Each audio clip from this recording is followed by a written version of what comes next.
Los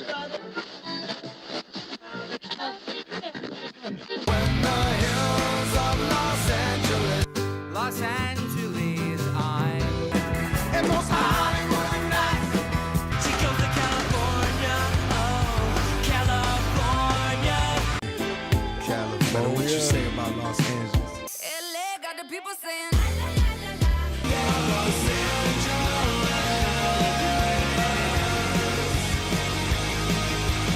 You're listening to Corner of the Galaxy on cornerofthegalaxy.com.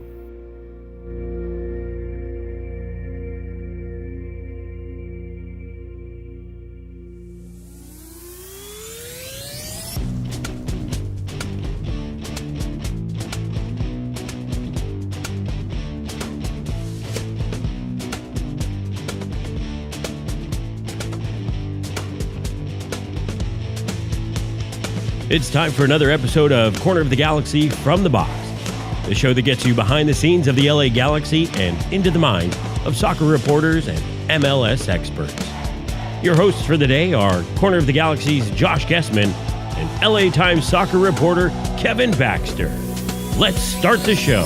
Hello, everybody, and welcome to Corner of the Galaxy from the Box on cornerofthegalaxy.com. I'm your host, Josh Guesman, coming to you on a Monday, January 20th. The LA Galaxy re-signed Maya Yoshida, something we talked about on Thursday, possibly happening soon. It did happen. They also signed some homegrowns on Friday. Got another goalkeeper. That makes 4 if you're playing at home. And we are tracking breaking news about Mark Delgado. We'll tell you what all the hubbub is, and if we can provide some clarity on it during the show, we certainly will. We're also going to be joined shortly by an LA Galaxy family member here, Steve Burns, who had his home destroyed in the Eaton fire. He's going to talk to us a little bit and give us an update on his situation. So, a lot to get to, a lot of things to talk about. Joining me, as always, is Kevin the Panda Baxter. Kev, how you doing, bud? Hey, happy Inauguration Day. There we go. We made another one. What do you know? You know, when you've lived as long as all of us, it feels like they happen fairly regularly, don't they? Every 4 years, whether you need it or not. I already miss democracy. It feels like Bedford Falls turned into Pottersville overnight. If you say so, I'll trust you on that one. I'm more interested in. You never saw Wonderful Life? No, that was one is I find Wonderful Life a very freaky, weird, and by the way, was if you know the backstory behind A Wonderful Life and the actors and stuff like that, follows along. It's a very creepy movie. Freaks me out. All right. The only line I like about it. No, yeah, it's not. It doesn't get watched in this house. I'll tell you that right now. Wow. No, absolutely not. That's not a Christmas movie. That's not a never movie. All right. There's other movies that don't get watched in this house either. Wizard of Oz does not get watched. Freaky movie. Tornado picks up a house. Girl goes into a different dimension. Things turn color. They're black and white. No. And people lying to her and all. No, don't need that. But Tin Man's pretty cool. The Tin Man's pretty cool. You like that part? Yeah, that was I know. Like No, I'm not a fan. There's a bunch of movies as we've talked about. I think on Thursday nights. You haven't, but this is a non-scary movie house too. We do not do scary movies here. We don't need to. My imagination plenty active. Don't need any of that. So apparently the LA Galaxy getting busy this weekend. Like all of a sudden there was all sorts of stuff that was happening. Friday we had the 4 homegrown signings that sort of kicked off there. You got Maya Yoshida on Saturday, right? And then you go all the way through Sunday, and now we're getting information on Mark Delgado. Let's just start with Mark Delgado real quick, just because I can tell you we don't have a definitive answer for you right now. We are working we have a lot of speculation. Lots of speculation. I feel like a lot of times people tune in to get the answer, and I feel like we don't have the answer for everybody. Although you and I are both trying to get said answer, it doesn't always happen in the timeline of the show. And so if it happens during the timeline, we will tell you. But basically, Mark Delgado posting on his Instagram 2 stories that sort of very, very much look like maybe they were goodbyes. And then just before I came on the air here, Mark Delgado's wife posted when one door closes, another door opens. There are some accounts on the internet right now confirming that a departure for Mark Delgado has happened. And by the way, I think it's not completely crazy and out of the realm a possibility that Mark Delgado is going. When you look at the Galaxy's cap situation, you look at Mark Delgado's contract situation, a bunch of things, but it still would be a pretty big loss for the LA Galaxy. I think, yeah. I'm getting some text that are kind of winks and nods, not saying yes, but certainly not saying no. That the destination could very well be LAFC. Ooh, see, I mean that'll send shivers down everybody's mind Well, too. you see, it makes sense from a couple of perspectives. They lost Ilie Sanchez and Atuesta, so those are their two defensive midfielders, right? Which is kind of what Mark Delgado could play. They need help in the midfield. They lost Lewis O'Brien. They need a lot, and they haven't really signed anyone this offseason. It makes sense for him to go to LAFC. That's a good acquisition for them. Will Kuntz has a lot of history over there. I mean, Right. if he's looking to move a guy and he needs to move him, and he's making over $800,000, that would be a place where Will might say, "Hey, John Thornton, can we talk about this?" So that would, if that's true, and we don't know, we're still waiting, but it seems like things are pointing that way. If that happens, he would become, I think, the fifth player then to play for, or fourth player to play for both sides. We have Bazio Husidic, who did it Right. in preseason. I don't think he ever made the roster. Then we have John McCarthy and Was it Edwards? Raheem Edwards. Yeah, Raheem Edwards, right? and then if this is true, and we don't know, Mark Delgado would be the fourth. But it just does seem to make a lot of sense. LAFC needs midfielders really bad. The Galaxy have a ton of them right now. Yeah, and the Galaxy need cap space. Again, Galaxy midfielders, for those playing the home game right now, and this is the most up-to-date roster I have. It still has Mark Delgado on there because nothing is official or confirmed. But you do have Delgado in there in that position. You have Marco Royce that plays in that position. You have Diego Fagundes. You have Sean Davis.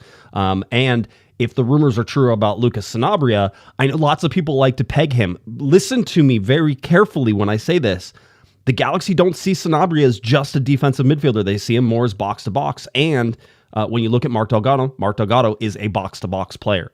He can play on the defensive side. He can play more offensive, however that works. But Sanabria as a U22 might be a replacement in here for Delgado as well. And maybe that's one of the reasons the Sanabria trade hasn't happened yet, is there's not that roster room to sort of make that happen. But we'll sort of see. And so he would really fit in, slot into that Atuesta spot. And another thing with the wife saying when one door closes, another door opens, this could also be one of those things. It feels like one of those things where Will went to him and said, "Look, we got to make a move. Where do you want to go?" And Mark might have said, "Hey, look, I don't want to leave Southern California. I'm a native here. Right. I'm back here. I don't want to leave." And so, that might have been the thing that happened.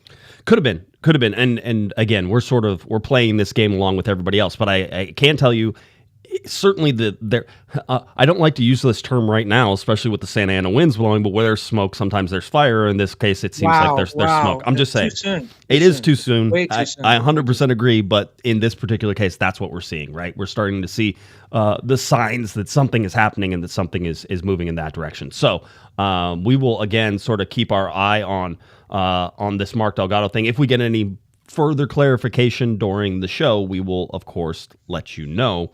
But I don't want you to think that, we have all the answers for you right now. We just have some heavy speculation. These are hypotheses. These are educated guesses that we are making with the facts that we have at our disposal. Well, so my LAFC sources are pointing me in that direction, though. So I think it could happen. Okay. That could be this. all right. You let me know whenever you want to pull the trigger and say this is absolutely what's happening. I'm ready. I'm ready for that. Long ways away from that. Well, and in a lot of ways, I was sort of that same way with Maya Yoshida too, which was sort of like we're in the night. I said it was 95% done. I figured it would happen, and it did happen over the weekend. And so it's one of those things. Not unsurprisingly, by the way, did it happen. That was something we expected to happen, and we've been leading you in that direction. And so then that went through and got confirmed. You got it over the weekend. And again, the Galaxy sort of rushing to get that in just because they have the full preseason roster that they're sort of putting in there. There's also the Brady Scott one, right? So with Brady Scott, that was the signing for the fourth goalkeeper. And we're going to talk about goalkeepers again because we have some information that tells us that Novak Mitrovic isn't going anywhere. So if we know he's not going anywhere, now the Galaxy have four goalkeepers. Something doesn't feel. It's not all adding up to me.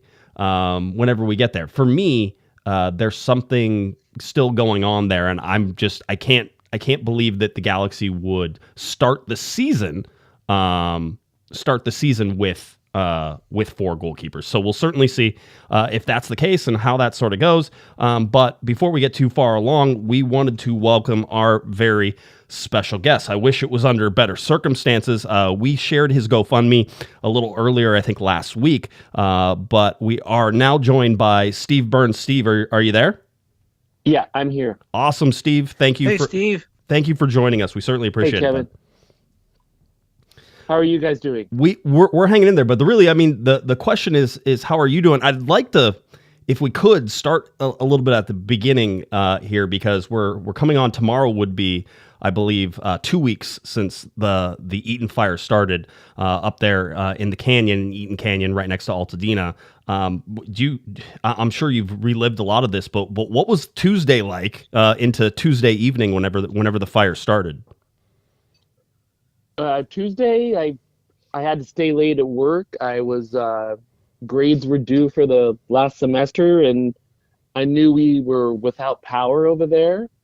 And I was driving home, and I decided not to go on the freeway because I have a Volkswagen van, and it blows around in the wind. And I remember I got stopped at Alta Dena Drive and Orange Grove, and I could see I could see the wind, and it was like a river of wind, and it looked just like the wind looked like it was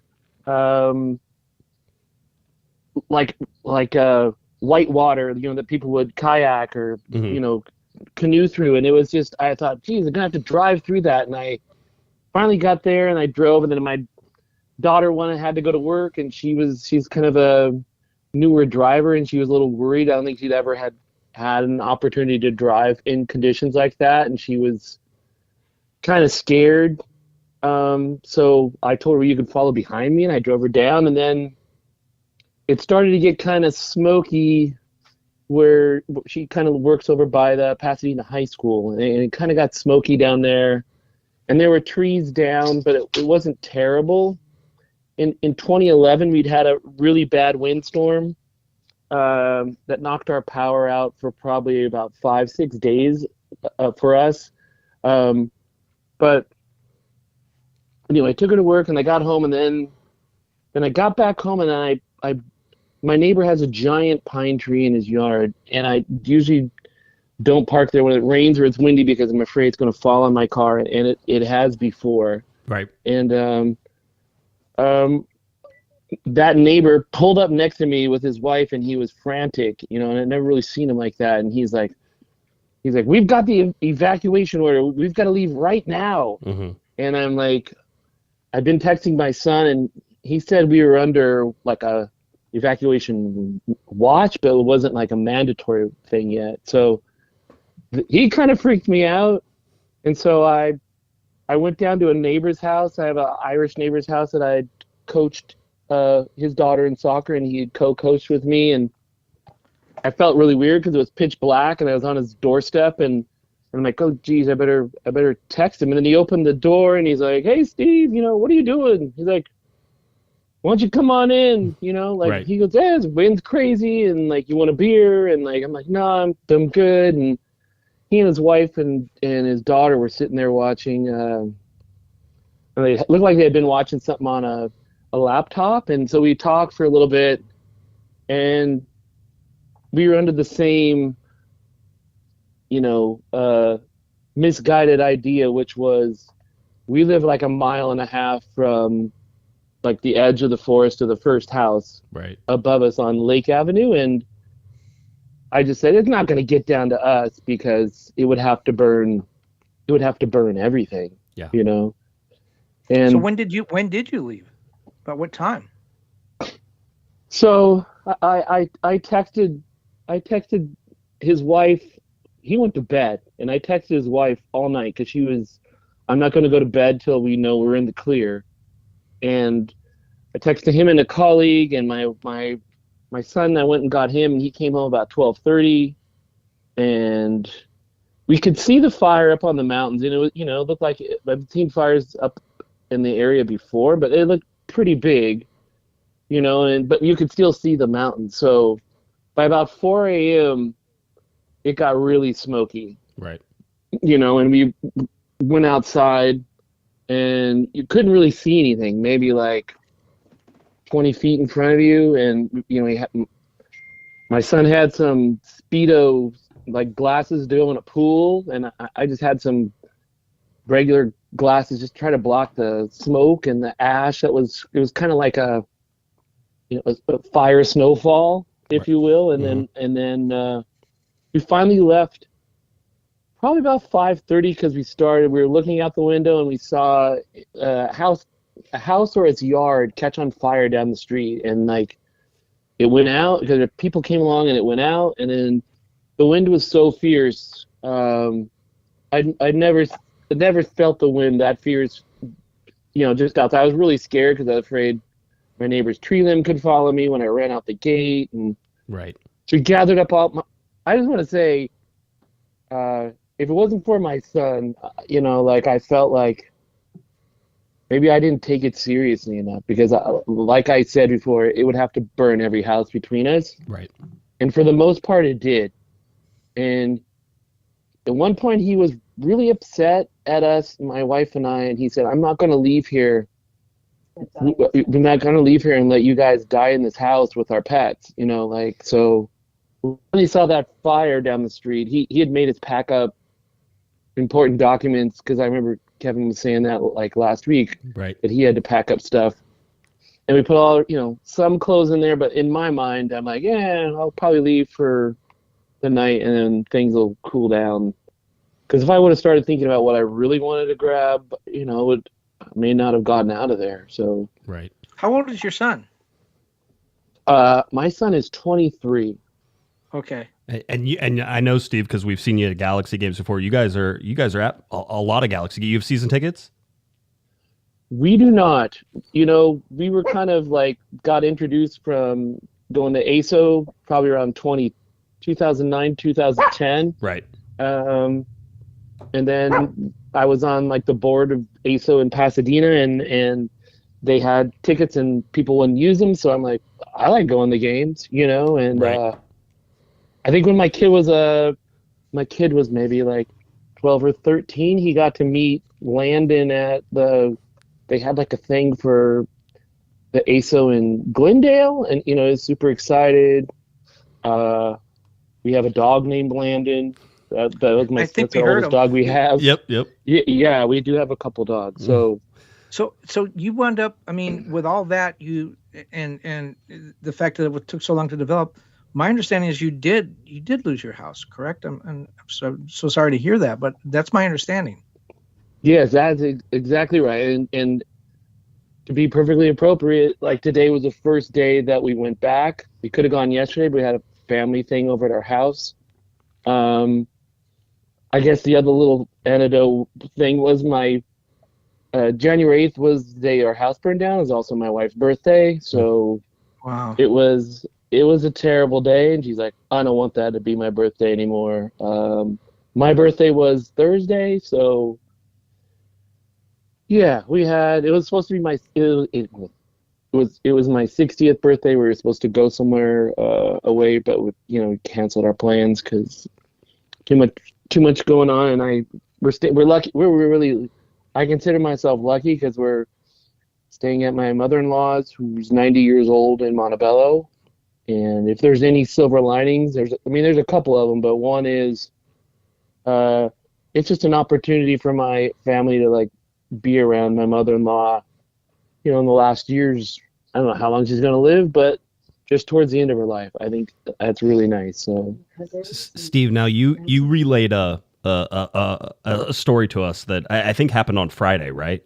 It did. Can you tell us about that? And I think it's at least for Galaxy fans, I know it certainly brings a lot of joy to my heart. But so your son had reached out to somebody at Fanatics, right? And so there was some meetup that they basically said, hey, we want to replace some of your jerseys. Why don't you come to the stadium, right? The Dignity Health Sports Park. And so what happened when you got there? So yeah, it was some person that my son had tweeted on Fanatics that we'd lost our jerseys, and he went over to the Dodger Stadium because he thought he could, I don't know, he just wanted to check it out earlier, and then he said there was like 1,000 people in line, and he's like, I can't deal with this. So we went, and the reason why I said that is I know, some of the Galaxy players were over there. Right. So the only thing that was to hand out, weird excuse me, that at Dodger Stadium and at Dignity Health Sports Park, that was to hand out jerseys and other things and shirts and things to people who had suffered some losses during the fires. Is that correct? That is absolutely correct. Okay. And he turned around and came back, and so they had offered to send us a car to pick us up. I'm like, I don't need a ride, just because I just thought we were just going to go to a fan thing. Maybe they felt sorry for us or something. And so in my mind, we're driving. And by the way, we were driving over there because the day before was my birthday, and we were listening to Josh and Eric on the pod on the way over. Probably took about 30 minutes. Wow, you guys had suffered enough without having to do that, too. Well, I mean, I guess, that kind of, probably for a lot of people, that's like an escape to like maybe things that aren't so pleasant sometimes, to know something that's like a normalcy, just right. that your routine. So I really appreciate it. But we got over the stadium, and then like it was lot 15, and we pull up there, and I go, I don't see anybody. He said, well, they're supposed to be at Legends Plaza. And we walked up there, and I see this one guy. He was on the phone, and I'm like, this is a guy? I thought, because to my mind, I thought there's going to be a dude, and he's just going to like, hey guys, really sorry, about your house. Will you give us like a jersey or something or whatever? But right. Out comes a PR person, a woman, I forget her name, a Hispanic lady. She was really nice. Jamie. And then what is her name? I imagine it's Jamie. Yeah. Maybe, yeah. Okay. I don't know. She was a very nice person. And then right at the door next to the store downstairs, Tom Braun steps out. And the only reason I know what he looks like is from when you have him on there and I see his picture. He'll love to hear that as he works out tomorrow morning. So that'll be good for that. Yeah, and he stepped out, and I'm like, oh my God, I just listened to you on Monday night because you were on the podcast then. And, I'm like, we're big fans of Josh and Kevin. And I was like, wow. For me, I was just kind of taken aback by, like you had been saying on the podcast when I was driving over, these guys are super busy. They're working 8 to 8, maybe a little bit later because this is a busy time for them. And for them to carve out some time. And I thought, so then we step in there, and then we, sign in, and then he takes, you guys want to go check out the facilities? And we're like, yeah, of course. We go downstairs, and he's showing us the hallways where all the pictures are. Yep. And then Mauricio Cuevas comes out, and for some reason, I was just so shocked for some reason. Like, my brain just was not like totally functioning, but I knew it was him, and I'm like, he was really super nice guy, and they're showing us some pictures, and he's like, hey, we're gonna take in this little like lounge where they had like a TV and like a kitchen, and they had the MLS Cup playing, and it was like 58th minute of the game, I'm like, and then I walk in that room, and there's like the Fanatics guy, and then they were filming this, they said, for their what social media, and sitting there was Will Kuntz, and I'm like, wow, I was blown away. I mean, but I know, the best was yet to come. Yeah, the best was yet to come. You didn't know it yet. The best was yet to come, and I did not know that. And they had 2 giant duffel bags stuffed with jerseys. And to be fair, this was all about my son, and they were really focused more on him. Right. Because he's the one that reached out, and he's much better looking than I am because I'm an older person, but I was still blown away by the generosity. And so they gave us, my son started looking through it, and like, there were a lot of things. He's like, there's so much in here. I don't want to go through everything in front of everyone because it'll take forever. And then they had, my son likes Arsenal, and they had, they gave him an Arsenal jersey with like every player had signed it for this season. And then they had a Mookie Betts jersey that they had signed, not personalized, but it was signed. I mean, it's just like kind of stuff where, like kind of blows you away. Right. So then Tom said, "Hey, you guys, you want to check out the locker room?" Oh, this is my favorite part, Steve. This is my favorite part. So, it is my favorite part. It is my favorite part. So you get to walk into the locker room, place that Kevin and I don't even get to go that often anymore. You walk into the locker room, and who is standing there? I come around the corner, and standing there, holding the cup, is Maya Yoshida. Right? And he's there, and he's holding the cup, and I'm like, the first thing I said to Will is like, does that mean he's coming back?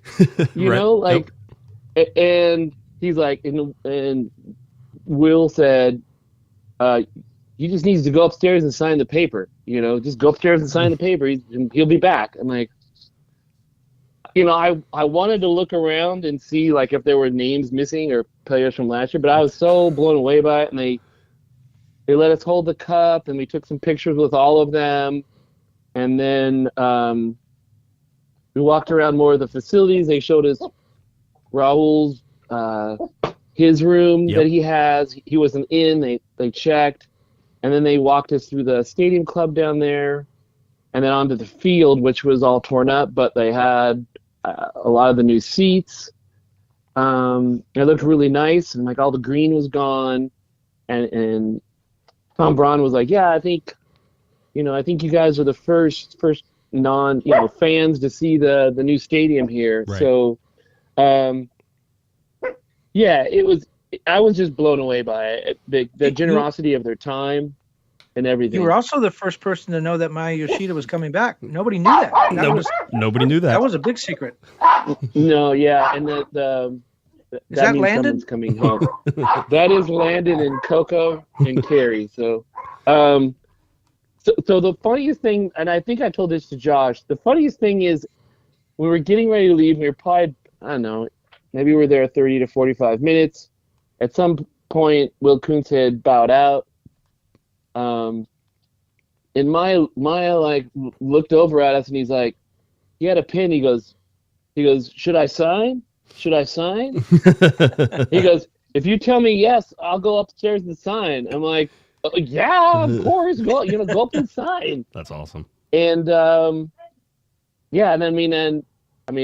I don't know if he actually did go and sign, but I mean, it was announced the next day.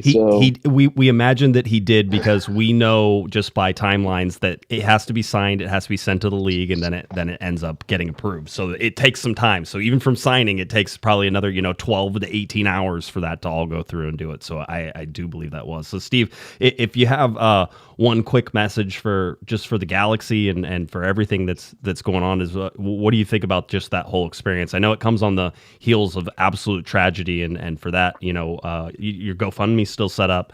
I believe we'll go ahead and share the link to that again to make sure that people can still support you. But pretty special experience. Yeah, I was just sort of like I am now, just sort of speechless. Maybe like I could never imagine that sort of treatment. It was. My wife said, "So who else was there? Were there other fans there?" I'm like, no, it was just my son and I.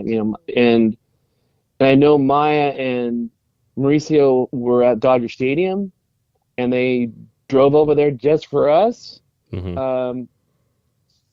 It made me feel pretty special, and they told me they were giving us tickets to home opener. So wow. I was just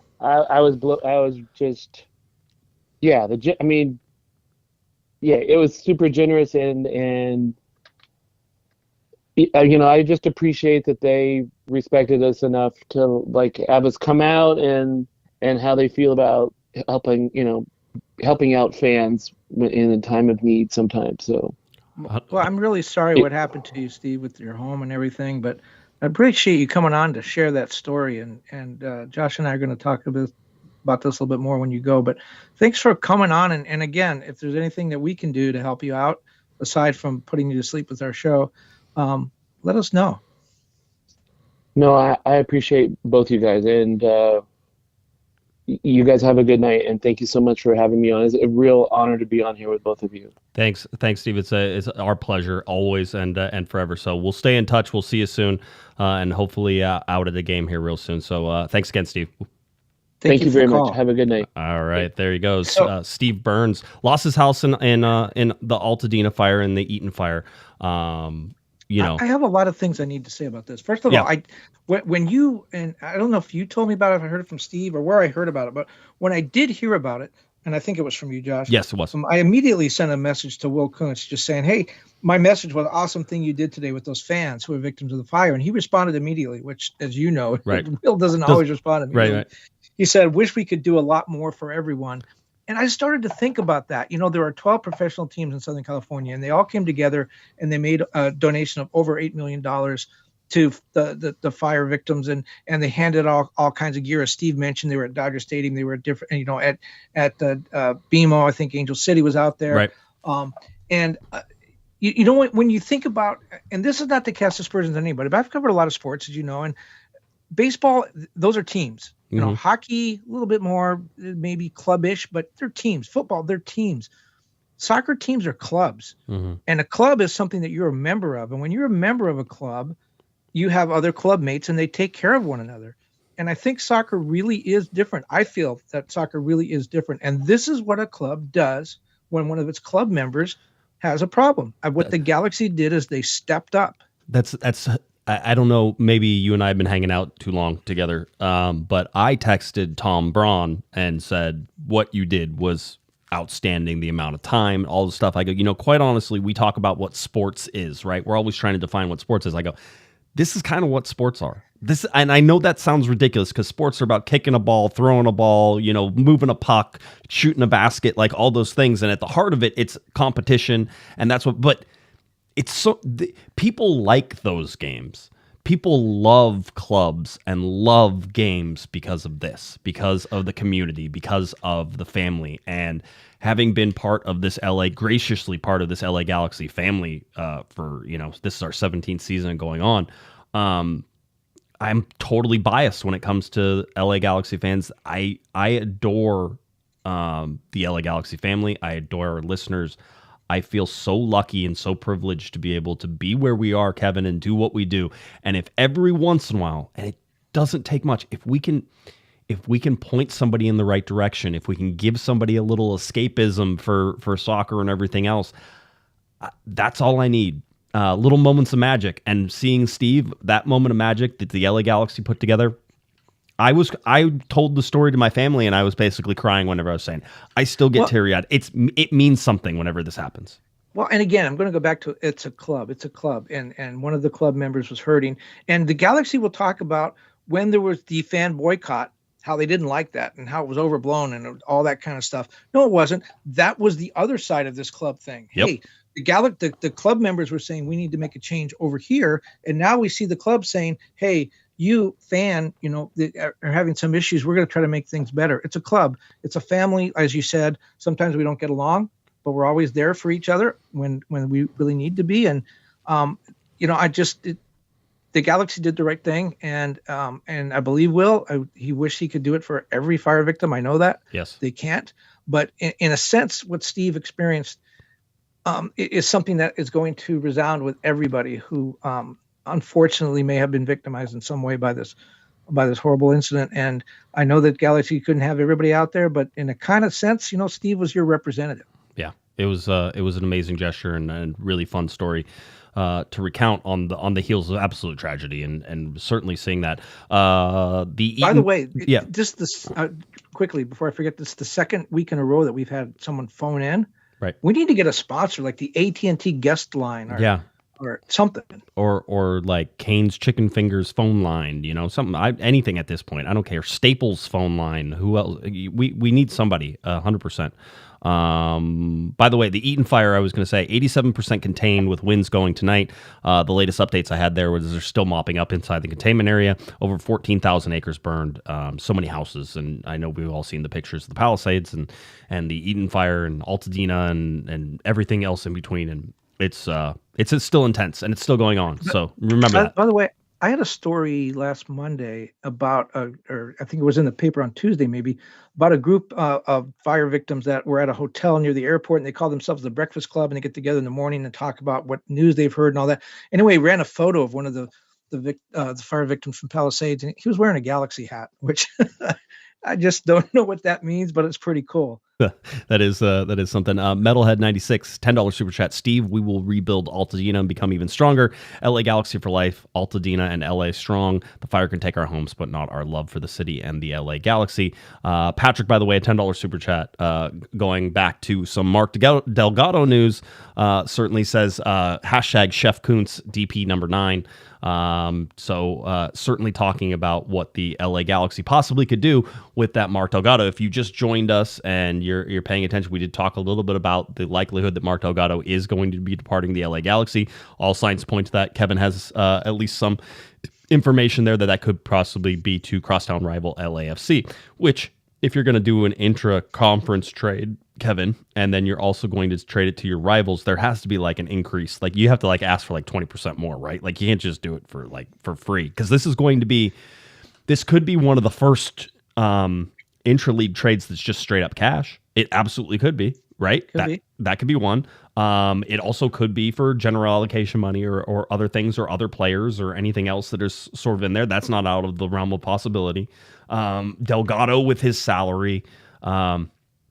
If we come on here, the 8th highest paid player as of last year's numbers on the current roster, $876,000 right there, would get cleared, and then whatever money they make, if they do get any money, you can transmit up to $3 million of that into general allocation money. So that's something to sort of watch as the LA Galaxy try to absorb somebody like Gabriel Peck, who's no longer a young DP, and therefore his full designated player allocation, the full max budget charge, hits against the cap. Or you're looking at somebody like Dejan Jovalic, who they've been trying to keep as his U22 deal ages out, and he increases basically almost $500 and some $1,000 against the cap. So those are sort of the two things that are happening. And we need to say that the Delgado thing too, if it is to LAFC, that's right now it's speculation. I've got some people pointing me in that direction. It certainly makes sense. LAFC lost a ton of midfielders this winter. Mark Delgado, 29. He had 28 starts last season. He was 5th on the team in starts, 4th in the team of outfield players in minutes played for the Galaxy. Was a big part of their championship team. A big part of the, Vanny coached him at Chivas, and then Vanny went to Toronto and brought him over. And then when he came to the Galaxy, brought him back. So he's a Vanny player. A little surprised to see him go, but another reason why LAFC might make sense is, again, at 29, he's a veteran. He's been around a long time. And I could definitely see Will Kuntz saying, we got to move you. Right. There's the math doesn't work. Where would you like to go? And he said, I don't want to leave Southern California. I'm from Glendora. I finally came back home. I'm playing in front of my friends and my parents. I want to stay here. And Will Kuntz said, there's only one other team. Yeah. And so we'll send you to LAFC. Well, the other part of that is that Delgado's contract is up. He's on his option year right now, and Delgado has an option in 2025. So they optioned that. Whenever that happened, I remember talking about the possibility that Delgado could still be on the move, even with the LA Galaxy exercising his option. It only made sense with the valuable nature of his of the player like Mark Delgado. You would want to hold on to that and possibly get some money for it instead of having no money for it. This is obviously the other side of this is that Taylor Twellman had talked earlier on in the season, actually about the summertime, that Delgado could possibly be going to someplace in Mexico as well.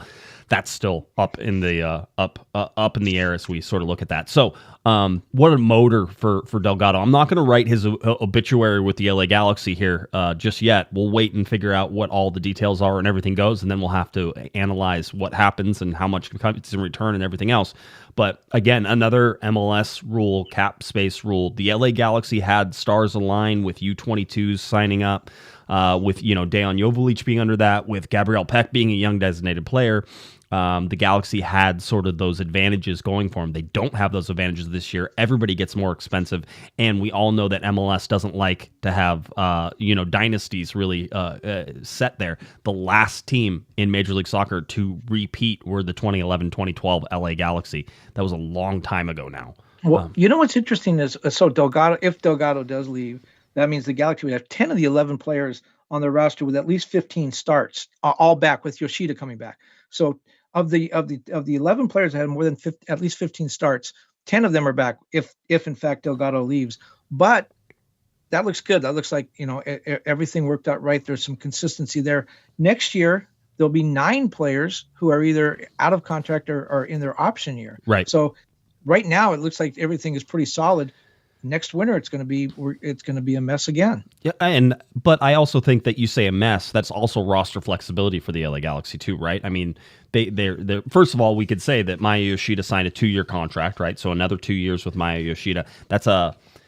I'm sure in order to get the number that they wanted, it was 2 years. I'm sure the LA Galaxy probably maybe would have liked 1 year at that said number, but in order to get it for 2 years, that makes some sense. Maya Yoshida showed them that he could play every minute of every game. I don't think you can count on that forever, but certainly I think you can count on him being available and being there. Zonka is the guy who's going to come in and sort of, back him up in that situation. Might even be the start. I doubt he's going to be the starter. Miro Garces is clearly the center back of the future here. Galaxy still need another center back. So again, the Galaxy sort of moving these pieces and doing these things. You're watching that happen. So Maya Yoshida resigns. That's one of the ones that was a big deal that we had hinted on Thursday that it was going to happen. It did happen, so that's done. The other surprising one, outside of Delgado now, because that hasn't even happened, we're still speculating on that, but the other surprising one is Brady Scott. Brady Scott was the 3rd-string goalkeeper last year. The LA Galaxy said that they were going to possibly be in negotiations to bring him back. With JT Marcinkowski signing last week, we thought perhaps that meant that was done, that Brady Scott wouldn't be there, because why would any team have 4 goalkeepers? I can tell you what I will reiterate from what I talked about last week, which was Novak Mitrovic, which everybody assumed would be gone whenever they signed JT Marcinkowski, because they think Marcinkowski is going to be the 2nd string and that John McCarthy is going to be there. Mitrovic, to my knowledge, is not going anywhere. That was stated to me. So if he's not going anywhere, does that mean John McCarthy is going somewhere? Again, speculation.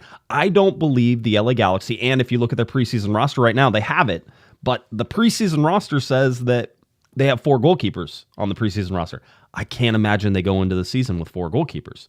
Kevin, you certainly came up with a plausible idea, and one that I thought of as well, and we talked about it a little on Thursday, which was maybe you need JT Marcinkowski could be a really good trade option for other teams, but I don't think that's going to happen this year. I think it has to happen next year whenever he has rehabbed and shown that he can then again play. The LA Galaxy might have got him on the cheap to sort of be like, yes, we can trade and move him, but he has to show that he is durable after his injuries. Yeah, that's interesting, because what do you do if John McCarthy is your starter? Where does JT get playing time? And if you can't give him playing time, no one's going to trade for him. John McCarthy is not an expensive goalkeeper. He had a great season last year. I thought he did a really good job, with leadership and some other things, especially with the defense. He and Yoshida with the defense, the back line changing so drastically with Nelson coming in for Audi and a lot of the things that went on. Yamani's first season. I thought John McCarthy earned a chance to come back and play. I would 100%. Actually would hate to see him go. And when you look at some of the leadership that they lost, if in fact Delgado goes, and they already lost Brugman, they did bring Yoshida back. That's a big piece when you talk about leadership. Ricky won't be on the field. He'll be around the team, but won't be on the field if you think of him as a leader. So you need a guy like McCarthy. I don't think JT steps in and does that right away. But you're right. I mean, it's very unusual for a team to have 4 goalkeepers. And with the trade, the idea that you can trade, a goalkeeper is I think golden when you think about trade, because teams have 11 players, but there's only 1 goalkeeper. And if your number 1 goalkeeper goes down, you got to get one somewhere. And if the trade, if you can't get it through the trade window, where do you go? Well, now you have an option to trade within the league. And if the Galaxy have a guy that other teams like and they know, that's a really valuable asset to have. Yeah, and with this, there was also some interest possibly from River Plate and Aude, right? That was one of the ones that we're also watching, that I was told that there could be something there as well. So, again, the big squeeze here, and I'll try to explain this. one is that contracts get more expensive every year, right? In most part, every year you go to a contract, it's going to get more expensive. Sometimes it stays the same. Most of the time, it increases a little bit. The league increases the salary cap by a set percentage every year, and so you get that increase. But contracts sometimes outpace that increase, so you can't just keep a team the same way. And then you have guys who just won MLS Cups who want to go get their bag of money, right? They're like, hey, if you're Dejan Joveljic and you're like, hey, you guys should probably pay me more money because I scored 20 goals and I was a great striker for you, and I want to leave soon, and so this is my chance to stay here and get some more money. He probably deserves it, but for the Galaxy, seeing him time out of his U22 cost them $500,000 more, and they're not even paying him another cent, right? So that's a hit to them. We talked about Gabriel Peck timing out of his young DP, so that's a hit for him. For the LA Galaxy, just in cap. You look at Mark Delgado, they picked up his option, Kevin. Usually the option year costs a little bit more. So the option year is that's probably an increase in salary. They probably got a discount on Maya Yoshida with those 2 years. I'm guessing he comes down from his 893 guaranteed that he had, and that drops down. All these guys like Miki Amane, I'm imagining his contract went up. Edwin Surreal, I'm imagining his contract went up. Aude, I imagine his contract went up. John Nelson, if you're John Nelson, are you not like begging for a contract change at this point? 275, 291. Do the LA Galaxy want to keep John Nelson? Is there a way to fit him in and get him some more money because he deserves it? John McCarthy and what he was able to do on 290, he probably doesn't go anywhere, but I bet the contract got more expensive. All of these things start to add up, and you're trying to recreate what you did the year before. Gone are the years where Bruce Arena would change, some of his core guys and sort of flush it out and then bring guys in. But even if you remember, MLS, Kevin, is never stable. It is never stable. There is never, let's keep this team together for 10 years. It's not happening. It can't happen. Not in Major League Soccer. People are going to move. Things are going to happen. And this is Will Kuntz saying, we have the building blocks that we like. It may be more valuable to us. And this is where it comes into like ghost teams, right, Kevin? You go out and you say, well, Mark Delgado, well, somebody wants to pay us this much money for Mark Delgado. Well, we have a replacement for Mark Delgado, and it's going to cost us this much. So if we go out and do that, we could save some money, or we could get a younger player that has a higher upside, right? And that's how these things start to move out. I'm not saying any of this works. Right now, I feel like the LA Galaxy are going to have some familiarity with the starting lineup. I think they'll be okay, but I think that the first half of the season is going to be a little rough without Ricky Puig. Well, and all that stuff you mentioned too, that doesn't even take into account the more than $1 million that Will Kuntz has to account for because Dejan and Gabriel Peck aged out of their contracts and aged into a different level of contract and the way it counts against the salary cap. The Brugman thing, Brugman's a little bit older. He's coming off an injury. That was a big factor in that trade. But even Will Kuntz with that one said that was not a soccer problem. That was a math problem. Delgado, I would imagine everyone had to swallow a little harder on that one. 29 years old, a guy that Vanny loves and trusts, and he's kind of a quarterback because he knows the way Vanny plays. When he's on the field, he's kind of the quarterback. I think this one was also clearly a math problem, not a soccer problem. But this one was probably a little bit more painful, I think, for the Galaxy to have to part, with Mark Delgado. They had to move somebody, and the midfield is the place that, even with Ricky's injury, the midfield is a place that's a little bit thick right now. They do have extra guys with the trade with Nashville and stuff. Sean Davis coming in. Right. If they get Sanabria, they're going to have another midfielder. Right. Marco Royce coming back, Diego Fagundes. There is Edward Surreal. There's a lot of midfielders. That's the one place to go. And so they looked at those people and said, no one's going to take Royce at that salary.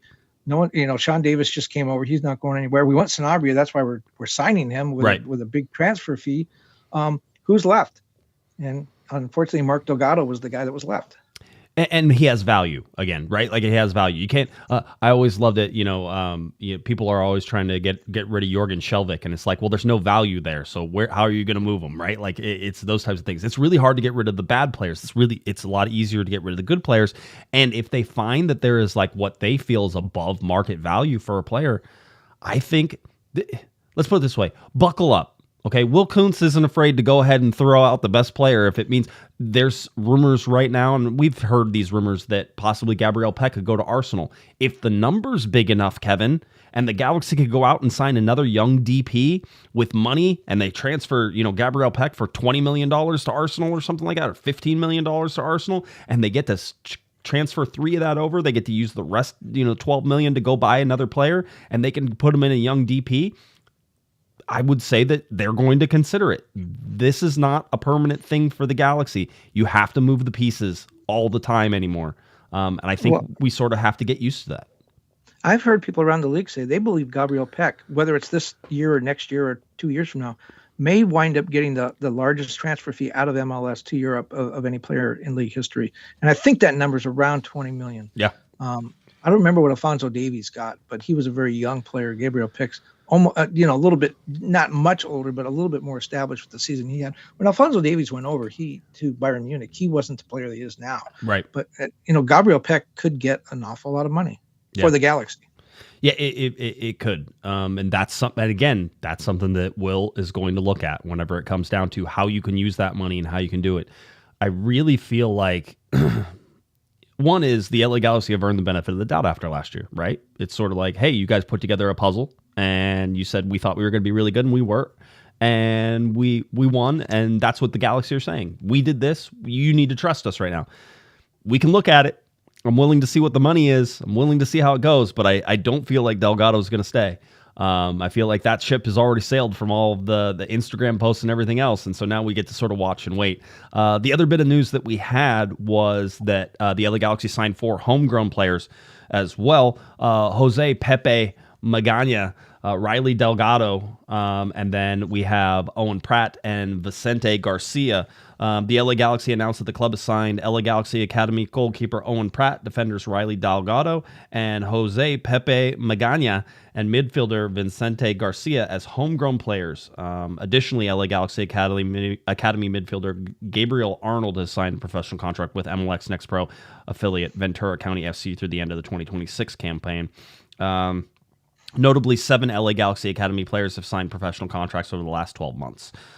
So the LA Galaxy Academy product Ruben Ramos Jr. was signed to a first-team contract in September of 2024, while Harbour Miller began his first-team deal with the Galaxy in January of this year. So those are your updates on the players who they signed, and then our other news, of course, is the LA Galaxy have started preseason. We told you that they were going to be in there on their medicals and their physicals and all that fun stuff. By the way, they showed John Nelson getting measured for height, Kevin, and I'm like, did he grow? Like, do we have to check height? Like, is that a thing? Should you and I be measuring our height now? Or do we still get to be taller? You shrink as you get older. Okay. So John Nelson, but John Nelson's like, are his boots in water? No, he's up in the air. That's Tucker Lepley. Lepley is leaping. It's a Lepley leap. Leap. Yeah, Okay. that's what I saw whenever I said it. Here is your preseason roster for the LA Galaxy right now. We talked about the forward goalkeepers, Marcinkowski, McCarthy, Mitrovic, and Scott. That's going to be interesting. Here's your defenders, Aude, Cuevas, Asiel Nsengwe, who is a Ventura County FC player, Amiro Garces. We had Magana, we had Harbour Miller, John Nelson, Miki Amane, Maya Yoshida, and Zanka is in there. Midfielders, you have Buckner, who is the super draft pick. You had Edwin Cerrillo, Sean Davis, Mark Delgado, for the time being. Diego Fagundes, Isaiah Parente, Ricky Puig, and Marco Royce. Forwards, Miguel Berry, Aaron Bibu. By the way, I want everybody who says the LA Galaxy don't have enough forwards to listen to all these forwards that they have. Miguel Berry, Aaron Bibu, Dejan Joveljic, Sean Karani, who is Ventura County, Joseph Paintsill, Gabriel Peck, Ruben Ramos Jr., Nicholas Sullivan, who is an MLS Super Draft pick, and Jacob Woznicki, who is also an MLS Super Draft pick. So that is your roster as of right now. With 4 goalkeepers, that means you can play 2 full inter-squad games at the same time. That's why they signed them. They needed to have, two full matches going on all the time. You could go off roster with like Brady Scott or something like that, I guess. We talked about Gino Vivi, who is going to be staying on loan with Saprissa for another 6 months. That was something there. I currently have 25 players. That includes Delgado. I would imagine, and I haven't added the homegrowns yet in there. I haven't added super draft players because for senior rosters, we'll sort of hold off and wait to see sort of where that lands. But otherwise, you're starting to get to 25 players. I can see Bibu not being on this roster. Parente and Miller will have to sort of I think try to make this roster, although they're on senior team contracts, so they're there. So yeah, we'll just have to watch how this sort of plays out. But as it stands right now, I have 25 players on the LA Galaxy roster. That doesn't count the homegrowns. So Super Chat and Super Draft are kind of similar, but almost the same. Adam, by the way, $5 Super Chat. Any amount of center backs. Super Chats. Yeah, exactly. Any amount of center backs on the roster. Do we need more depth at center back? Yeah, I still think that they're looking for a center back replacement for Jalen Neal. I still think that Eric Zavaleta's coming back. We'll see. You know what? I was thinking a lot about Eric Zavaleta today, which I don't normally do, but I was thinking a lot about him because, when you think back about last season, you look at how Paintsil came around and Peck, and we can argue that Ricky Puig is one of the best players in the league, but I still don't think the Galaxy were the best team in the league when you break down every position and player at every position. I think the Galaxy were a really good team, and I think they played as a team, and they weren't a bunch of individuals, and I think that's why they won, because they were a team, and that comes from the leadership. And I point to Yoshida and McCarthy, and I think Eric Zavaleta didn't play a lot. Yep. He's definitely one of those guys that was in the clubhouse, in the dressing room, bringing these guys along, and you need players like that. And he's not an expensive guy, but what he does off the field is more valuable than what a lot of guys do on the field. Dio Fagundes, Miguel Berry. Let's see, who are some of the other guys who were just sort of always? Caceres, not even playing was an important part of that locker room, and you could see it whenever they're celebrating. Four World Cups. I mean, when he speaks, you might want to listen to what he has to say. 100%. And he usually doesn't have his shirt on either, so you're always paying attention to him. So it's one of those. Executive producer Herb, $20 super chat. Hey, Josh. Hey, Kevin. I'm glad Kevin and wife are safe. Josh, a.k.a. Mr. President. Sorry I couldn't make it to the train ride yesterday. Hit a bit of traffic since I live in the valley, so my plans got derailed. Did you hear? That was a train pun in there. Did you hear the derailed? Derailed. I like that. That was good. Herb's my favorite. Herb, Kevin and I, before we started the podcast, I was telling Kevin that there is a 1980s musical called Starlight Express that's about trains. And if you don't know about it, you should go look it up. Everybody should go, because it's guys and girls on inline skates pretending they're trains, and the stage is like a bunch of ramps and stuff like that. It is top notch. I believe it's an Andrew Lloyd Webber, by the way, as well. So Herb, always appreciate it. Are you a big Thomas the Tank Engine guy, by the way? No. That's like I like the original Thomas the Tank Engine, which was like the real physical train sets they had. Whenever it went to a cartoon, they lost me. 100%. So.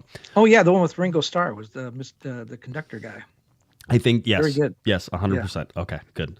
Let's see. Anything else that you wanted to cover today in LA Galaxy land? The LA Galaxy now just 7 days away from their first preseason game, which is a closed door game against New York City. So that's coming up. The LA Galaxy right now will hold a press conference of type on Thursday, so we're expecting to get something from that.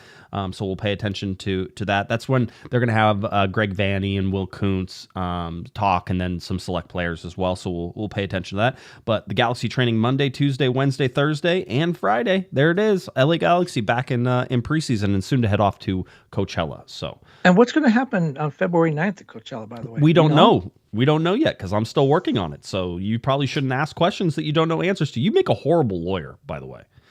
Right? Like you should be like, oh, well, does Josh know the answer to this? No, Josh doesn't know yet. We're working on it. Let's put it that way. If the glove don't fit, you must have quit. That's 100%. See, you would have been like, yeah, let him try the glove on. Well, yeah, but I do know that February 9th is the only window the train club has given you. So if it's not February 9th, we'll see. It's next year. We'll see. You have no idea. Like normal. You have no idea what magic I can pull and what things we can do. But I am hoping it's February 9th. So we'll work on that and hopefully have something for you here in the next week or so. So that's it. That's all I got. Anything else? Nope. I guess just remember, we're only speculating on Mark Delgado. We don't know he's going to LAFC. Don't yell at me if it doesn't happen. Yeah, you're going to get yelled at 100%. I'm sure Twitter's already afire with with your speculation. But hey, like they're listening to this. You live on a boat all by yourself on this one. I have stayed on this side of the line. If you paid attention, I've been paying attention. You kept saying stuff. I'm like, we don't know, but you were like, well, no. You kept drawing the line. I'm going to stay over here. I'm staying on this side, you stay on that side. So whenever it goes sideways. You were also the one making the bad fire jokes. No, that was a perfectly appropriate fire joke. It had an inappropriate timing. It is a thing we use all the time, so we will somehow checking survive. one more time. My sources here, nothing. Everyone's Nada. asleep. They don't want to talk. Maybe to he could be going to Anderlecht. We don't know. you. Could be. Don't know. Have no idea. Could be staying. Kevin, let's not. Could be staying. Player coach. Yeah, 100%. and that's the door that's opening. His wife was talking about him becoming a coach. That's now it makes sense. See how you can connect dots any way you want. But no, I think there's something there, so we'll pay attention for it as all. He's been nominated for Secretary of Defense in the Trump administration. Could be. You never Another know. door that opened. Once again, I want to thank Steve Burns for coming on the show and sharing his experience with the LA Galaxy. And we're going to go ahead and share in the description of the podcast. We'll share the GoFundMe one more time if you want to help Steve and his family out. But again, I don't say this lightly. Kudos to the LA Galaxy for what they do with Steve. It's absolutely stunning. And you can make donations to the LA Galaxy as well. They are still, as far as I know, collecting all kinds of stuff for fire victims. Well, I mean, they were doing the 13th and 14th. I don't know what else. I don't know that they've extended that at all, but certainly you can look at the Galaxy Foundation page and see if there's anything else that's out there. So head on over to lagalaxy.com for all that stuff. All right, that'll do it. If you are looking for Mr. Kevin Baxter, and I don't know why you would. Why would you? I have no idea. At KBaxter11 on X, and then Blue Sky, and maybe on Threads as well. Just at KBaxter11, and head on over to LATimes.com. Some wonderful fire coverage from Kevin, but they always like to throw him into danger as soon as they possibly can. I don't know what that says something goes wrong every time. Something goes wrong. If you're looking for me on X, that's at Guesman, at Galaxy Podcast, and then all those places on Blue Sky and Threads. You can find it. Cornerofthegalaxy.com is where you can get it. Your podcasts on YouTube, SoundCloud, Spotify, Apple iTunes, Google Play, all those places you can find. All right. So for Mr. Kevin the Panda Baxter, I'm Josh Pato Guesman. You've been listening and watching to Corner of the Galaxy from the box on cornerofthegalaxy.com. Catch you on Thursday. You've been listening to the Corner of the Galaxy podcast on cornerofthegalaxy.com. You can follow the show on Twitter and Instagram at Galaxy Podcast. And be sure to check out and subscribe to iTunes, Stitcher, and Facebook by searching for Corner of the Galaxy. Fans, we thank you for listening. We ask that you be kind and courteous to your neighbors as you leave the podcast. We thank you for joining us and look forward to seeing you again. Until then, I'm Michael Araujo, and on behalf of the entire Corner of the Galaxy crew, goodbye, everybody.